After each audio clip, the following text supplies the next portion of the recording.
You are now tuned into the 2-Minute Warning, a live stream community conversation pertaining to social and political issues and how we can collectively resolve them. Powered by the Westside Gazette.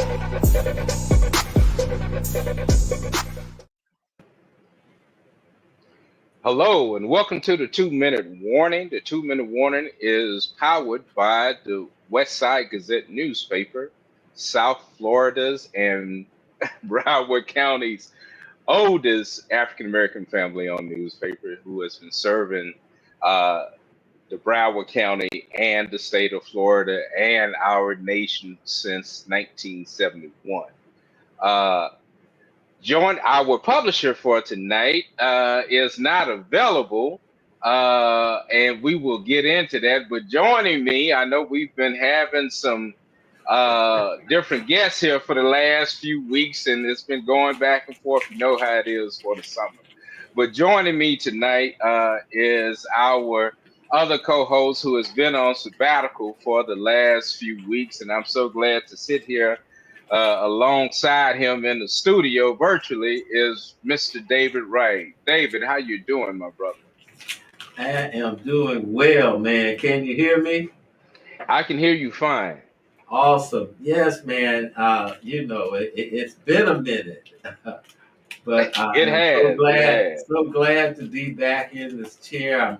I'm missing my dear brother right now, who says he's fantastic and getting better. But we are really excited to be back on the air. And as we always say, the show must go on. Oh yeah, definitely. And man, I am excited again just to have you back with us and to engage in this dialogue tonight. I'm really excited about tonight's show. But before we get into tonight's show, man, let's what's been going on in South Florida, the state of Florida?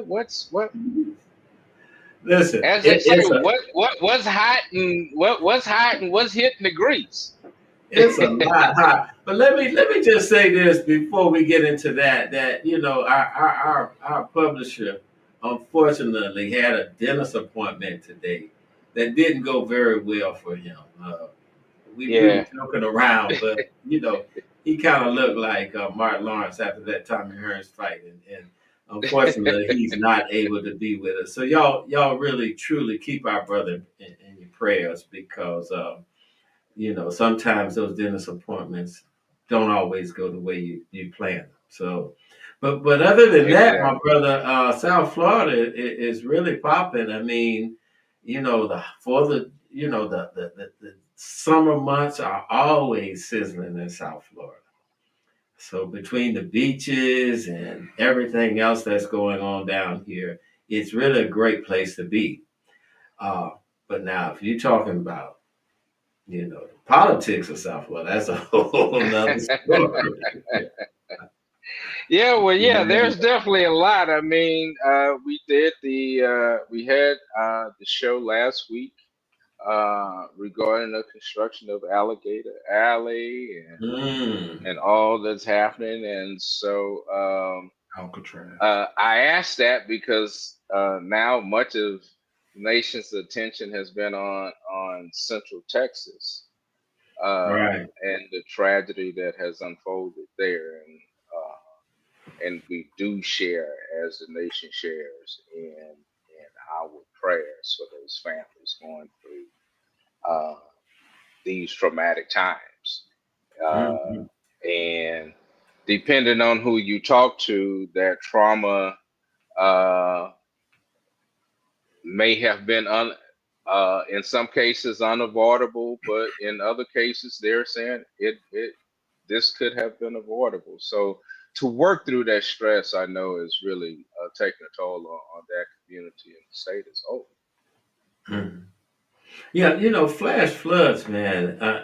You can say what you want, but when tons of water starts to move, man, it's really Right. It's an afterthought at that point. It's really nothing you can do except try to seek higher ground. And we saw where some of the survivors climbed trees, but we saw trees that were demolished. So, our prayers just go out to them, the people in New Mexico, and everywhere that are experiencing, these type of disasters. And also to just our common folks. We have children that continue to come up missing during the summer, so Hmm. there's just so much that goes on this time of year, especially with school being out. So we just have to Right. all of our communities lifted up in prayer. It's tough. And even Exactly. as we talked earlier about the California, Los Angeles, and we got kids at camps at the park, and you got folks rolling up on them like it's a military. Exactly. I mean, these are things that are really unnecessary, just as the alligator Alcatraz. I mean, that kind of stuff is flexing to the highest degree. Right. Yeah. And it definitely keeps the community off balance, which is by design. And so Yeah. So trying to, maintain balance in light of this, I know it's mhm. key. Yeah, but So what, man, no, we're not gonna what, put a damper what, on the show. not a devil, but I'm gonna lift up Mayor Karen Bass too, because Oh she's yeah, yeah, exactly. Yes, and she truly needs our prayers. But on yes, a yes. lighter She has note, been on the forefront, man. Yes, I have uh, been keeping up with the local news there. She has been definitely, wherever there was a need, she has shown up. Her administration has shown up. And so mhm, she is not withering under the storm. And so our prayers of support are out for her, but definitely love her leadership. mhm, yes, yes. So on a Yes, lighter note, again, it's summertime. Family reunions are going on right, everywhere. Folks are traveling, and at some point you got to take a sabbatical. You got to take a leave. You right, got to step away from the day to day, all of that noise that's going on, and kind of get inside of ourselves and have that peaceful moment with right, ourselves. Connect back to who we are, connect with nature, and just uh, relive how to live. right, right. Yeah. Or as one of my Yeah, partners say, take time to take time. exactly, exactly. Yeah. Is Coach joining us tonight? Coach was on an actual call for the Hall of Fame. Okay, So he's been occupied with that. And he said if he got a moment, he would pop in, but I haven't seen him as yet. So we're probably going to table that for the next week's show okay. because he's going to definitely have a lot of good information to Oh share yeah, with the yeah, 2 Minute Warning exactly. family out there. So I guess, my brother, without any further ado, we might want to go ahead and see if see if we can bring our guest on. What do you think? Yeah, yeah, and yes, just to segue, I mean, into what you were saying, just getting away. You and I have talked and we shared about how one of the best ways to get away is always to just get away with a good book, Mhm. something that takes you away, takes your mind away, but while also, re-energizing you. And so, um, uh, this summer, I've shared with my granddaughter some books to read to just strengthen. But for me, I tell you, I am a lover of fiction, and Mm. especially crime and mystery. And I am excited. I was looking forward to July 8th because it was the next installment of a series that I think many of us will enjoy. And so I look forward to sharing this time with our guests. And so I'll begin by introducing the first collaborator in this great series is Pamela Samuels Young. And Pamela is not a stranger to our show. She has appeared here previously talking on the subject of sex trafficking.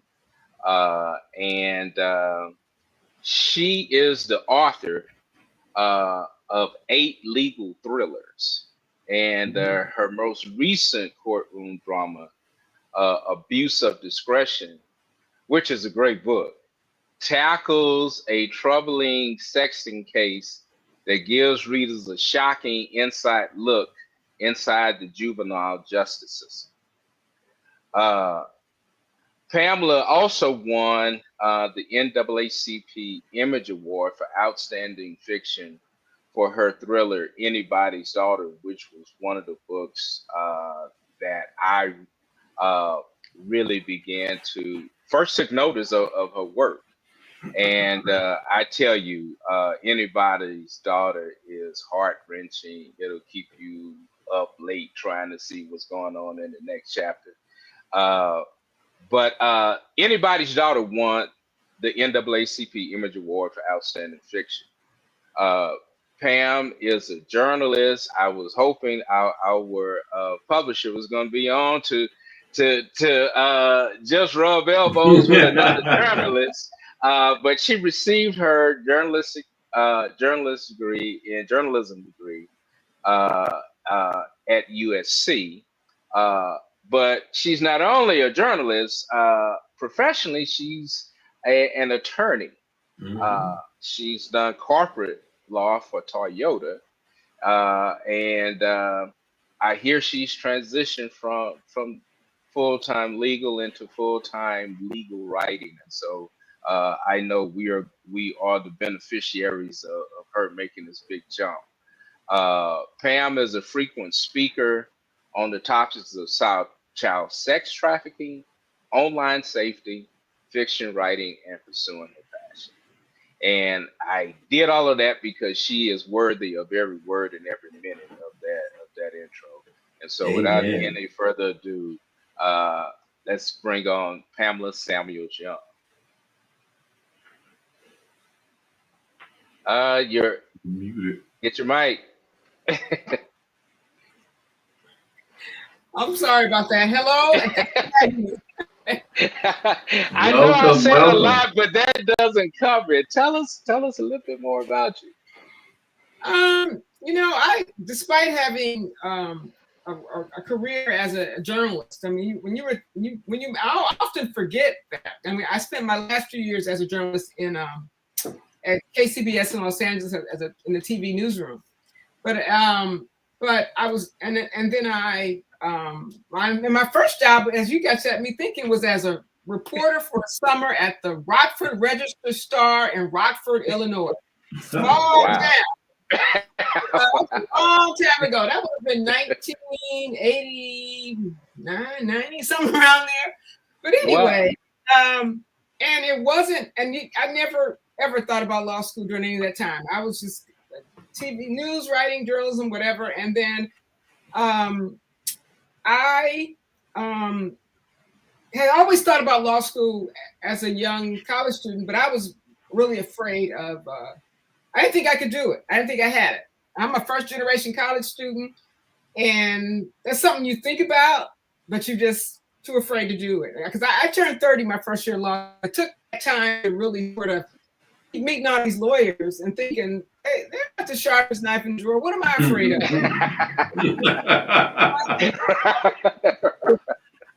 And by the same token, never thought about writing a novel. I always say I owe my career to John Grisham because I love reading his novels, but I never saw anybody in his books who looked like me. Right. They were criminals, but they weren't attorneys. There weren't even any female attorneys. And then just I decided, you know what, I'm going to write a book. And it's going to have people in it who looks like me. And I got up early one morning, like 4 o'clock in the morning before work, decided to write, and without question discovered my passion. And here I am now. So. That is wonderful. Awesome. And I'm born and raised in Compton, and I'm proud of that. Compton bred. I hear that. West side. All right. Well, I think we have two Californians on the call tonight on the show. So let's go ahead and segue to our next guest, Mr. Dwayne Alexander Smith. Now, Dwayne has worked as a professional screenwriter for over 20 years. As represented in the United Talent Agency, Dwayne has also worked as a producer for 15 years. Dwayne's production company is called Damn Good Films, and he started that back in 2020, focusing on broadcasting low-budget thrillers. And we know how that has impacted the film industry here with a lot of thrillers that have been coming out. In 2014, Dwayne's first novel, a thriller titled 40 Acres, was published by Simon & Schuster. And on February 5th, 2015, Dwayne was honored with an NAACP Image Award for outstanding literary work by a debut author. Two of Dwayne's novels, 40 Acres and The Unkind Hours, are being developed as feature films. 40 Acres by Netflix, which produces Jane, and I guess that Lasseter, and Aaron Kaplan, and Jay-Z. So I'm going to stop right there and bring Dwayne on so he can embellish a little more on that and let us know how he even got started in this type of industry. Welcome to the 2-Minute Warning, Mr. Dwayne Alexander Smith. Thank you. I'm glad to be here. Happy to be here. Okay. So tell us a little more. I know that was just a little snippet of your bio, but tell us a little more about yourself. Well, let me see. I was born in Harlem. I was raised in the Bronx. A long time ago in a galaxy far, far away, I walked into a movie theater and saw Star Wars and decided I wanted to make movies. So, I tried to make movies. Movies are expensive to make. So I got into writing because writing doesn't cost anything. I figured if I could write a screenplay and sell it, I can get into the film business that way. So that's kind of how I broke in. I just wrote a bunch of screenplays, finally sold something, moved to LA, became a screenwriter, like a working, grinding screenwriter, doing rewrites for studios, selling spec scripts, that sort of thing. How I got into, because we hear about the book, how I got into writing books is, every screenwriter I know really wants to write a book because you don't get respected as a writer writing screenplays, because it's just a blueprint for something else, right? Where a book is, respected for the writing itself. So I came with an idea for a book, the idea for 40 Acres, and I pitched it to my people, my agent and my manager, and they said, "Oh no, we can't, you'll never sell that script. That's just too crazy." So I said, fine, I'll develop it into a book. And so that's kind of what I did. I just taught myself how to, I read a lot of stuff, like I want the book to sound like the tone and everything. And then I just decided to give it a shot. And I got to say, I got really lucky. I got lucky. Some people read it. They read half the book. They liked it a lot. They encouraged me to finish it. And they got moved and, and now it's being developed as a movie. And like you mentioned that James Lasseter and Aaron Kaplan is involved, but we also got and we have the Obamas. The Obamas are producers on it also. And Antoine Fuqua is attached to direct it. So it's the project's it's been a while. It's been a lot of development time, but it's coming together very nicely. So I'm very happy about that for sure. And yeah. Man, that's exciting, man. You dropped some names. Yeah. So, I'm excited so about with it. all of that said, though, how did you two come together to start this series? I mean, and we're here to promote the book. I hope we have I know we have a screenshot. Can we get that screenshot? If it's available. Yeah, I have mine too. Let me hold up mine as well, Well, this continuing for my story, this leads into the book actually. So when 40 Acres came out, that was my first book I ever wrote, first book I ever had published. And Pamela, who I didn't know at the time, sent me an email just out of the blue. And she said, "I read your book. and I loved it, and I want to share it with my book, because she already had a big following with these book clubs and stuff. Mm-hmm. So I want to share with my book clubs and tell them about you, and and then she also said you're going to win the Image Award. And I'm like, I didn't know, I wasn't even thinking about the Image Award. I didn't know if it was like, put up for an Image Award. I didn't know, but she said that. She literally had said that in the email, and I did end up winning the Image Award, which is crazy. But it was cool. What? I'm clairvoyant. Okay. It was cool that she went out of her way to do that for me, for a new writer that she didn't know. And I thought that was so. Anyway, so we became friends clearly, and then we always tossed around the idea of writing something together, and we had a couple of false starts. But then I came up with an idea for a book where both of our voices could be together but separate at the same time. Because in those books, Sounds Like a Plan and Sounds Like Trouble, there's two characters, a male and a female, Jack and Mackenzie, they're two detectives. And the way the book is structured, it's like alternating point of view. So there's a Jackson chapter, then a Mackenzie chapter, then a Jackson chapter, then a Mackenzie. So I wrote the Jackson chapters and she wrote the Mackenzie chapter. But that's how it came together. And we should also say it's been option 2 for film. So we're kind of excited about that. But a lot of things get options, few things get made, but we'll see. Right. Well, one of the things that I noticed about it is just the continuity of style. And hearing, that you come from varied backgrounds, if you read the story, I mean, it just flows well. And to hear that you're writing it from. So how does that process happen for you? Well, I'll take that one. Dwayne, because Dwayne called me with the idea for the plot. I mean, we just in a few sentences, and I really liked the idea, and so he outlined the whole thing. And he, unlike me, he does a very detailed outline. I outline, but I may have a few sentences, couple sentences per chapter. So and so walks into the hotel. So and so is murdered, and then I go to the next chapter. And I don't. But his outlines are like really detailed. He lays out everything such that it's several dozen pages. But anyway, he outlined the book.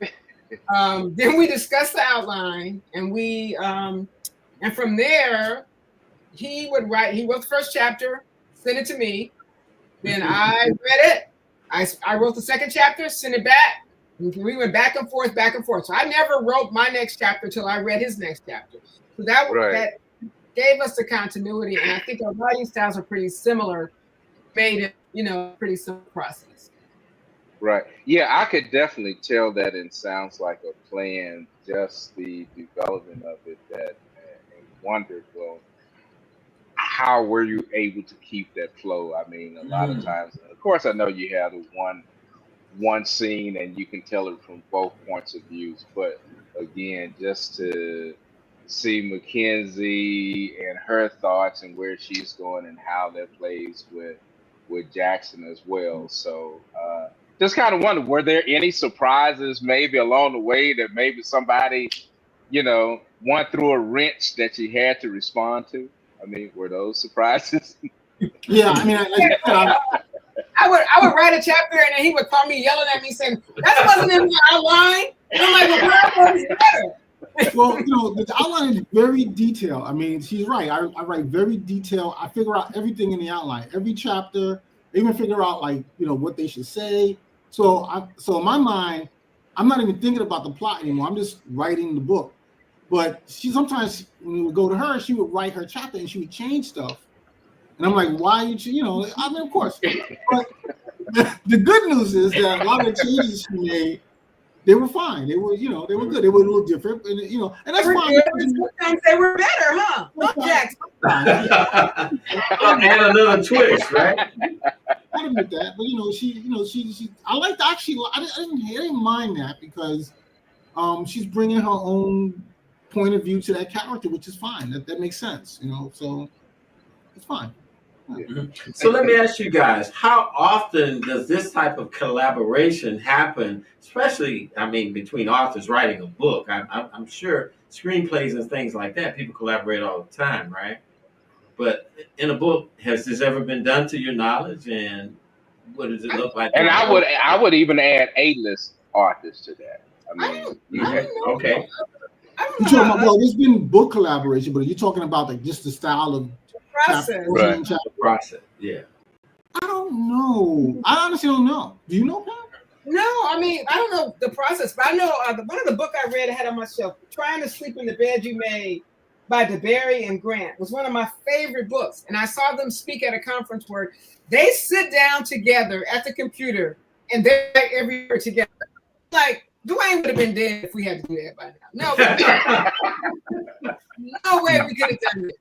So I don't know how other collaborators do, but our process of going back and forth works well. I mean, and it's kind of cool because you're only writing half a book, so we can got it done pretty quickly. And the chapters are short, so it may take a couple days to just write a chapter and then send it back. So it will end up being a very, very quick process. But in terms of sitting together, writing a book like DeBerry and Grant did, I guess no. Mm-mm. I've done that process with. I had collaborated very early in my career with another writer, and we would sit in the same room and work together. And that was horrible. That was not good, But this is a long time ago, before all of the stuff, all the connectivity, the stuff that we have now. So anyway, yeah. Mm-hmm. Well, guys, we're kind of right at the bottom of the hour, so we just want to encourage all our viewers, people that are watching, tuning in, that go ahead and like it, post your questions. If you got anything you want to ask of these two great writers, anything about their background, their history, please go ahead, like, share, and just tell everybody exactly who's chiming in on the 2-minute warning tonight. Back to you, Perry. Okay.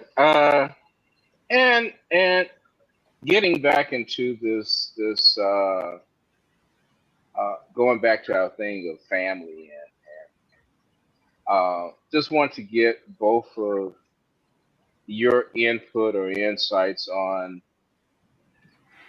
outside of this book ban, and I mean, how do you think that has impacted the industry? I mean, in terms of like you guys are well established, you're with Simon and Schuster. How do you think that that's impacting young Black authors, young female authors in the industry? I mean, in terms of what you see in terms of works going forward, or do you think that this is a grand opportunity to reimagine the industry for Black authors? And when you say book ban, what do you? Well, I mean, with all of the talk about book banning within, libraries and these other institutions, and in terms of how Black books gets, I think that kind of controversy drives readers to things, frankly. Somebody sent me a copy of my book, Abuse of Discretion, which the library had written banned on it or restricted. So they had took Abuse of Discretion out of a library. I have a copy of that. And that was a badge of honor for me. So you don't want but I think, and I pray all this nonsense will pass, because you can't hide knowledge. I mean, and I think I pray we're just in this moment in time, and that it's got to pass, because we can't sustain this, for much longer. I just often have to turn off the news and just kind of pull away. And then when I do that and I go back and 4 days later, I'm like, what happened? It's like somebody texts me and said, so-and-so did it. I was like, no. Turn TV and it's like, it's true. It's just it's unbelievable. So I think you can't ban knowledge, and you can't, and I think it only brings people to. I think about the show Married with Children, how nobody was watching that show until a conservative religious group decided they didn't want that show on the air, and they started protesting it. And frankly, I happened to see the Today Show when they were talking about the protests, and that's why I turned in and loved it. So their protest made that show shoot off and made it popular. So, like I said, it's a badge of honor that Abuse of Discretion was banned. So I hope the kids look at the ban list and go sneak and get it anyway. I didn't know it's like a new trend of banning books? Like, are they banning different? I mean, I know they've been banning certain books forever, but I haven't heard about. Right. I haven't heard about anything. Yeah, I don't know. They banned The Hate You Give. I mean, it's just like, I think of so many amazing books that you better check for it, because it's probably on the ban list too. I'll check it out for you. I get some really spicy letters. I get really spicy emails sometimes from people who read the book and they hate it. I mean, people usually, I say 95% of the emails I get, people love the book and they're very nice. But sometimes, occasionally, I'll get a letter like, "What the hell is this? This is your weird fantasy," like stuff like that. Yeah. And we have to be mindful. There are certain districts across the country where people are going to review these books, and certain libraries will, those committees will ban those books, but it's not broadly throughout the rest of the country. This should encourage us to be more proactive in being a part of our library systems so that we can cast our votes and be on those committees, so that when they try to vote certain books down, we can kind of stand up and oppose them. But there are going to be those areas, those districts where they're heavily populated by people that are going to oppose certain words that are going to appear in books and just flat out say no. But like you said, Pamela, I agree with you. In some cases, that should feel like a badge of honor. And, the more, And sadly, in some communities, you're talking about one or two parents who are banning it for the whole school. I mean, it's just crazy. Right. But that should inspire us to get more involved with it, especially writers and readers. Yeah. And going back to Pam, what you said about creating characters that readers can identify with.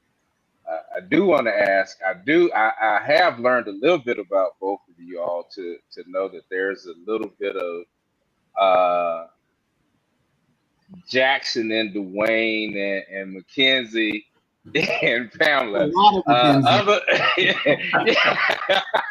Other than Mackenzie being a journalist, I mean, what other part of Mackenzie would you say is most like you? And you, Dwayne, other than Jackson loving his Keurig, what other qualities is more? So funny you should mention that. It's so funny you should mention that. But yeah, Pam, you go first. No, you go first.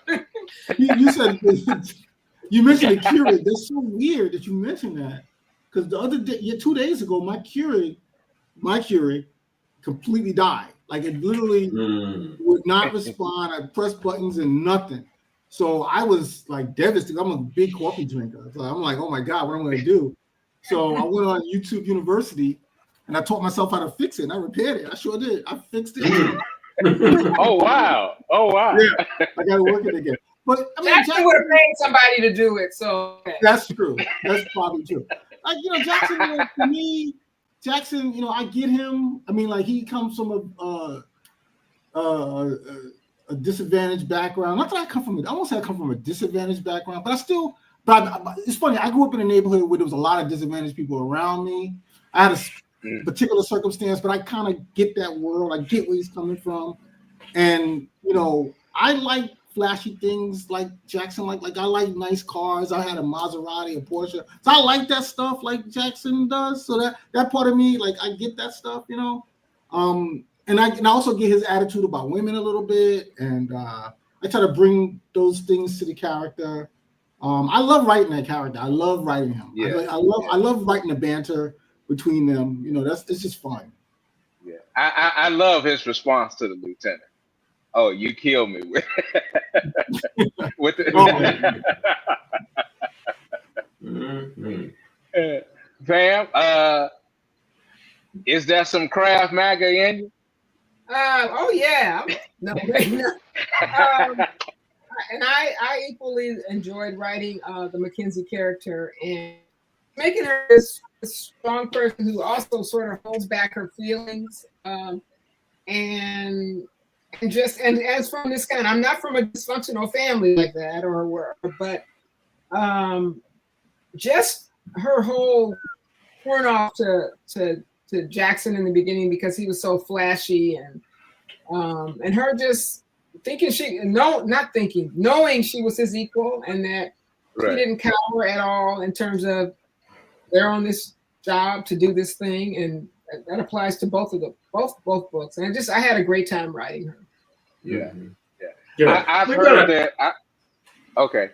Yeah, we're going to go ahead and show the cover, and want to just encourage our viewers, and if y'all can give us maybe a 5-second pitch, a 20-second pitch on why they should go out and get this book without telling everything. Our producer now is going to put it up there on the screen for everybody to see it. But who'd like to go first? I volunteer, Dwayne. Sounds like trouble. Okay, so sounds like trouble. It's okay. I would describe this book as what me and Pamela were aiming for, is to write something that was fun, but also had a good mystery, kind of reminiscent of shows like Moonlighting, that sort of thing. It's a pair, a man and woman, who there's an attraction there. It's a will they, won't they kind of tone. And we have a lot of, I don't want to call it action, but it's very dynamic. It's a lot of movement, a lot of twists and turns. I could give you a little bit of the plot. For the second one, there's a trope in crime movies and stories where there'll be like a big crime boss, and there'll be somebody that's kind of like blackmailing the crime boss, like saying like, if something happens to me, this file is going to end up on the district attorney's desk, right? This, so that you've seen that in movies before, right? Mm-hmm. So this kind of happens in this book, but the crime boss decides to hire Jackson and McKenzie to find that file, like get that file so I can get rid of this guy, that kind of thing. So they get hired to do that, and it's a job they can't refuse because the person they're working for is very dangerous. So if they don't get it done, they're going to be done, basically. So that's awesome. Yeah, awesome. Now, should we expect a sequel? Absolutely. We got a whole lot of sounds like trouble, sounds like a plan, sounds like murder, sounds like fraud. Right. Ivanovich or whoever wrote those ABC books. I am hooked. Yeah. And you guys, I've heard some. Oh, okay. Now I was saying I've heard some people have compared it to, and even I thought about Moonlighting. Heard some people compare it to Mr. and Mrs. Smith. I would even go so far as some of the lines to say it was low down, dirty shame. What were some of the what were some of the inspirations behind it? Definitely Moonlighting, shows like that. I used to love these shows. Like one of my favorite shows was it's not a black show, but it was Heart to Heart. I don't know if you guys remember that show. Mm-hmm. I love that show. I mean, again, it was like they had this. Well, they were married, but they still had this romance element. But they had this kind of mystery element, and they had this like kind of a little bit of action adventure element. I just love that. I love shows like that. Moonlighting is the same thing. So that was my inspiration for.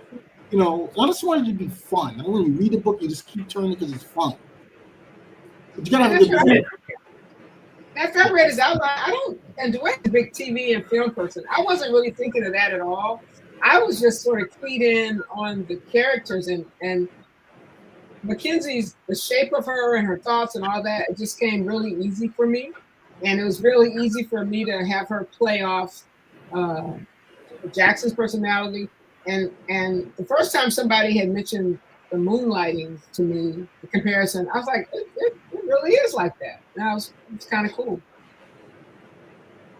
So I'm thinking forward here, and somebody needs to pick this up, right? This needs to be a TV series. Well, it's happened. So CBS has optioned it. They optioned it a while ago, and they just renewed the option. So they're making noises like they're going to make a series. They seem serious because they're paying us again, so they don't do that unless they're serious. Mm-hmm. So there might be at least a pilot coming. But yeah, it's been in the works for a while. Yeah. Mm-hmm. Sounds great. And then apart from this, I know that both of y'all are doing other dynamic work. Pam, what's ahead for you now that you've gotten past abuse of discretion? While I enjoyed writing this sort of action, murder, romance kind of thing.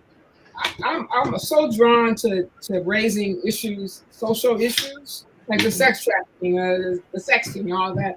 So I'm probably maybe halfway through a book that deals with a character that has bipolar disorder, a couple and their adult child, and sort trying to talk about how the criminal justice system and the legal system has just kind of and the social work system has like failed so many families, because you got this kid that has a mental challenges and you can't get any help. But if that kid goes out and does something wrong because of that mental, then everybody's raising the why didn't you? Because what do you do? How do you handle it? And we don't deal with mental health issues well at all in this country. So it's probably been my most challenging book to write. And I just hope it can be as worthy as, anybody's daughter in terms of raising issues about a topic that relates to a lot of people. I think everybody has somebody in their family with mental health challenges. I know I do. And especially in the Black community, we're just we're quiet. Well, we don't really talk about that. I can remember thinking back in the day, going to visit family in Atlanta or wherever, and Uncle so-and-so would be in the basement or whatever. When you think back now, like maybe Uncle so-and-so had some mental health challenges, but we don't talk about it. So I want the book to be the catalyst for talking about mental health issues. Exactly. Mm-hmm. Yes, every community. I guarantee Dwayne, you. Yeah.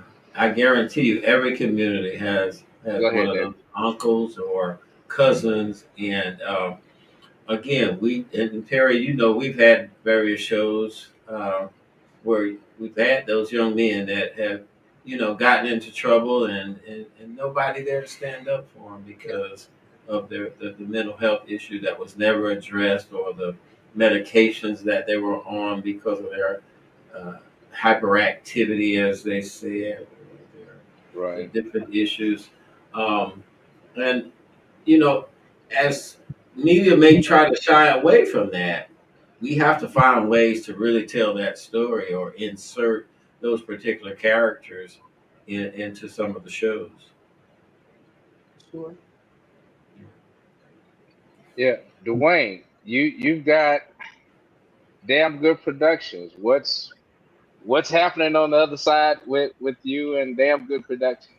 Well, it's actually damn Good Idea Productions. That's okay. Damn Good Ideas, right? Damn Good Idea Productions. Damn Good Films. It's so I make little thrillers, little thriller movies. I have a movie now called You Picked the Wrong One. It's on Tubi, but it just moved to YouTube, and it's been blowing up on YouTube like crazy. Like it's got over 300,000 views in like a week, like less than a week. So it's really blowing up. People seem to really like it. The comments are good. So I make these little movies, but I do a lot of different things.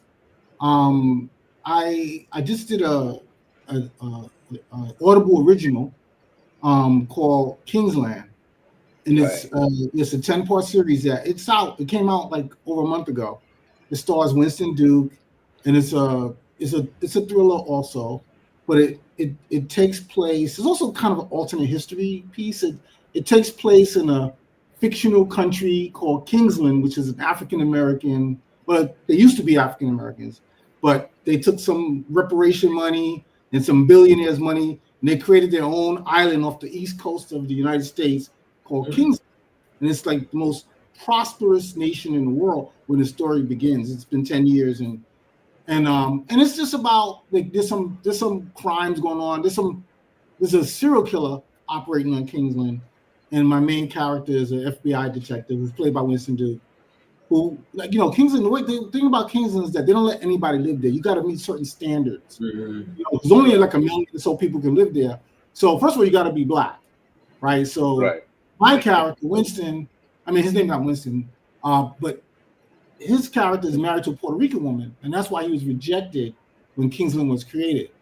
But because they're having this problem, they offer him, look, you can move your family here if you solve this crime for us. So he ends up moving his family there. And while he's trying to solve this crime, his family is facing a certain level of racism. But like it's like there's black people who are very protective of Kingsland. They don't want a Puerto Rican person living there. They don't want a white person, that kind of. So anyway, that's like it's a 9-part series. It's on Audible right now, called Kingsland. It's getting great reviews. Right. That sounds very interesting. Yeah, I like that. Yeah. Thank you. Yeah. And I also know you're dabbling in some animation and yeah. So tell us about that. Well, okay, so I am big on AI. I know a lot of people hate AI, but I'm really big on AI. I mean, I know people, they have a lot of concerns and fears about it, but to me, I'm like, it's coming. So the best thing to do instead of pounding sand is just learn how to use it. Like learn how to, just start using it. So I've been teaching myself, because I'm a filmmaker. I've been teaching myself to make films with AI. So I started making these little animated claymation. So it's not really I'm not really animating anything, but I'm using the AI to create the animation to make it look like claymation, and trying to create something that looks like a genuine little short film. And just like each time I make one, I learn something else, And actually, my last film, You Picked the Wrong One, there were 3 shots in the movie that are completely generated by AI. Like, yeah. So I've been teaching myself how to do this stuff because it's going to save us a lot of money. When we do the next one, it's going to save us a lot of money in terms of locations, and if I could create those with AI.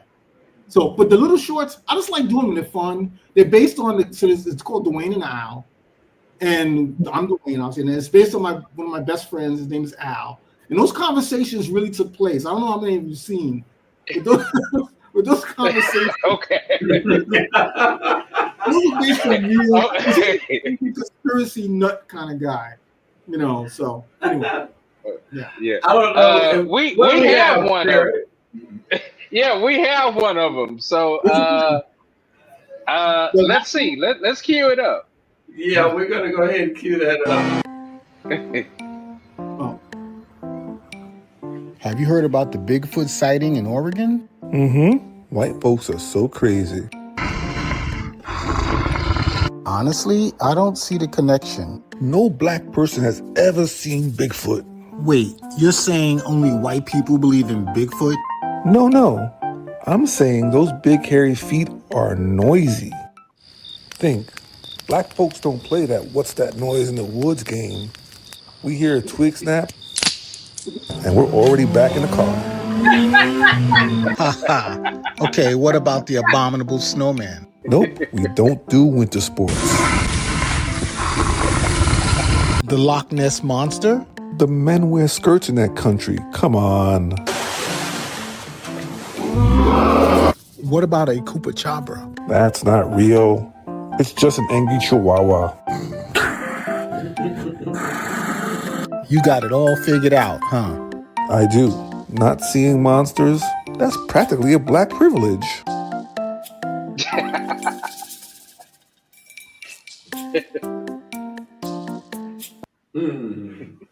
That's cool. I ain't seen that. Not seeing monsters. That's a black people's privilege. That's a privilege. Yeah, those are fun to make. I mean, well, they're very hard to make, but seeing the result is fun, because I love claymation, and I could never actually do it like for real.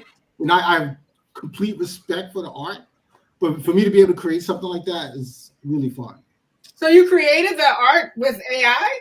Yeah, I did it all with AI. I create the images, and then I animate them, and then I dub in the voices. It's a whole process. I've used them several different programs, and yeah. So although it makes it a lot easier than doing actual claymation, there's still a lot to do to make it all kind of come together. So Perry, we talked about this, some of the pros and cons with AI, and obviously this is a pro. Let's kind of stay there for a minute. I mean, there are obviously tons of pros that we want to encourage people to really give their thought, their input, their energy toward. Perry, what do you say about that? Well, yeah, no, I agree, and I know there's been plenty of talk about some authors who have used AI in writing their work. Do you see it as an aid? Some people prefer to say they see it as cheating. Uh, I'm a struggling author myself, and I know I have to deal with writer's block. But I think sometimes writer's block is part of the process because I learned so much about me in the process. But how do you see it if you, in your case, Dwayne, in terms of the creativity? But I mean, do you sometimes see it as a shortcut to your craft, or do you see it as people sort of using it that way? Okay, Pam? so I think AI in terms of the writing process, I think AI is an amazing tool. I really do. So what I mean by that is, so now when I get an idea of like for a story, I can sit down and I can bounce the idea off of AI. I can say I have this idea, and then we start to have a conversation about the idea, and it's like having a writing partner, but that's never going to argue with me though. It's just going to try to make what I'm doing better. I saw Pamela. I saw you kind of twitch there. But it's true though. It's not going to argue with me. In fact, I have to tell it to be completely honest, like because it tries to please you too much. You have to always remind it to be completely honest. What do you think about this? Another thing is that it has access. It knows everything. Not only does it have like all this knowledge, but it also knows everything. Like in terms of books, in terms of movies, it knows everything. So when I reference things, it understands exactly where I'm. So in that sense, of me planning stuff, it really helps me with that. And then when I'm actually writing, like when I write, like sounds like trouble. So in the process of publishing a book, once you turn in a manuscript, it goes to a couple of editors. It goes to your regular editor, it goes to a copy editor. So I use AI as like almost like a copy editor. Because what it does, like I tell it, don't change anything, just look at it and give me notes. So it gives me notes. Like it just say, this could, it gives me like a copy editor would give you notes. The same as that. It's just that I'm getting it right away instead of waiting for it to get it from Simon & Schuster or whatever. So it makes my work better instantly because again, it knows everything. And some of the suggestions that it's given me has just been amazing. And I'm not saying like big suggestions because I really tell it don't change what I'm doing. Just give me notes like, and it just catches stuff. It catches logic things. It catches a lot of things. So it's a great tool for writers if you use it right. And I gotta say, what are some of the tools? Go ahead, Pam. We'll get to that. Oh no, I was gonna say that. If you'd asked me 6 months ago, I was like, no, I'll write my own books and blah blah blah. But the more I hear people like Dwayne talking about it, I realize I need to have a session with him and sit down and learn more. But I like the process of creating my own story. Now, if you're I'm gonna, for my self-published books, I'm spending upward of $1,000 on a copy editor. If AI can save me that, or if I didn't know AI could give you notes. So I will definitely be calling you and we'll be discussing that. But I realize what he just said is like it's coming. So deal with it. Oh, it's coming. It's here. I think here. Off my high horse. But like I remember going at a book signing and a woman said, "Oh, I wrote 24 books in a year and a half. No, I didn't use AI." I'm like, I'm thinking please. Right? I can't write one book, barely write one book in a year and a half. And you talking about your right. You realize that's a book every 6 weeks or whatever, I don't know. So 2 books a month. So Dwayne, is it more like you having a conversation within yourself? You're the smarter you? No, I'm having a conversation with someone who knows everything. So like I just wrote a screenplay. I just sold a screenplay. I just wrote a horror script, and it's about witchcraft and all this stuff, right? So I don't know anything about witchcraft. So as I'm writing the outline for the screenplay, there's certain things I need to happen in the story, and I want it all to be authentic. I want to use certain elements of witchcraft that haven't been overused in movies before. Mm-hmm. So again, I don't know. So in the past, I would have to go and have to do all this research and So now I can just go, and as I'm trying to figure out the story, I can say, well, I want to. She's a witch, but I don't want to call her a witch because we've heard that a million times. So what are some other terms I can use that would be fresh? And then ChatGPT, well, you can do this, you can say this, and I said, oh, what does that mean exactly? And which one fits better? So it's like that type of thing where I have an instant research assistant that can help me pull all that together very quickly. And are you talking to it, or are you writing? No, I'm writing to it. You can talk to it, but the writing is better if you. I think it's better if you type to it. But it's like a real person. It talks to you. In fact, I talk to it like a real person. So I get mad at it all the time. Like I get mad at it. I say, what are you doing? Like, why are you? So that's ChatGPT. Is that what you're using? Yeah, it's ChatGPT. ChatGPT. Okay. But here's the thing. So ChatGPT has degraded in the last month or so. Like, it's not as good as it used to be. So a better thing for writing now is Claude. Claude is like a thing called Claude. But they're both pretty good. ChatGPT has been corrupted somehow, where you really can't. It just tries too hard to please you. I don't need an assistant that's like a yes man. That's gonna just like. Right. I want it to question me. I want it to So it used to be much stricter, but now it's like a pushover now. So that doesn't help me. Well, it defeats the point of computing. Mm-hmm. You just gave me an idea for a book about Really? a guy who is too much into ChatGPT. Everything he does respond to you.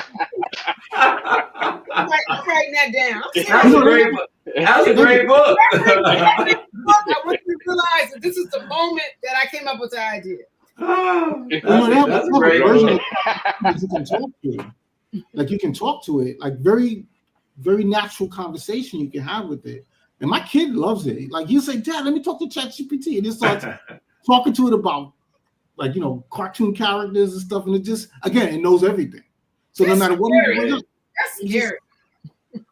Well, yes and no. But listen, we got some viewers that are saying also they can be broadened by using AI. So that's Miss Betty Lumpkins, and I agree. I think if we all take the time to broaden ourselves or learn, from these systems and really not be afraid of them and just being honest with ourselves. We don't know everything, Right. So sometimes when we have that wise counsel or ability to consult digitally throughout, using the internet, that could broaden us to be able to be our better selves. But listen, guys, we're right near the top of the hour. So we kind of want to kind of do that round table and just kind of get your thoughts, your ideas, anything you want to share with future projects or anything you want to add to that, Perry? Oh, no, let's go ahead. Okay, Pamela, we're going to start with you. I kind of talked about my future projects, but I'm kind of anxious to close this out so I can go write my book about the dream. And I think it's gonna get them killed. Ooh. Wait, you gonna ask the wrong question? Get too much information. Maybe she used ChatGPT to find out he's cheating. And found, this can go somewhere. I need a special sit down and go through it and learn how to use it as well as you're using it. I'm serious. That sounds like trouble. Sure. I'm doing my thing with my little films. I'm working on a new book about a haunted plantation, and I just about a plantation. A haunted plantation. A plantation, 40 acres. If I were white, I'd be worried about you. It's all connected. That's that deep Harlem, huh? Okay. That haunted plantation, man. I know there's some dead bodies buried out there. So yeah, let's hear about that one. I'm also working on a like an action film, like a Jason Statham type action film. So I do a lot of different things, like it was option recently, so I'm just rewriting it and making it just writing action. I like writing action stuff, so and that's I just keep busy. He's very good at it. All the action in the book, I didn't come up with any of it. He's very good at the action. But we work together well, Pam and I. We do. Yeah. I mean, we work together well in terms of the product, the result. I think, our styles, like she said, our styles are very similar. And we're both very professional. I would say we get it done. She's a little bit more professional than I am, honestly. Great. Well, listen, it's been such a pleasure. Well, our viewers are really chiming in now how entertained they were. Sandra Williams says, this was great and entertaining to her. I think my dear brother Gary Cooper chimed in as well. He's watching. But Perry, you put this together. So we're going to let you close us out. Well, as I said, it's nothing like getting a chance to sit down with two of your favorite authors. And I have enjoyed their work, and just getting this opportunity to just sit down and ask. I know it seems like it may have tried to be a one-on-two conversation. I had so many questions, but just so happy to be able to be a stop on their tour. They are promoting the book out right now, and just asking everyone, and Pam has said, if you know 10 people, I'm looking to give to 10 people books to read. I just believe that if we can sometimes pull away from sometimes the visual and what we always see and allow the words to speak to us and to create that visual in our spirit, it really helps us in order to in how we face things in the real world. And so I'm just again just happy, as I was telling Pam and Dwayne, for me it's been so exciting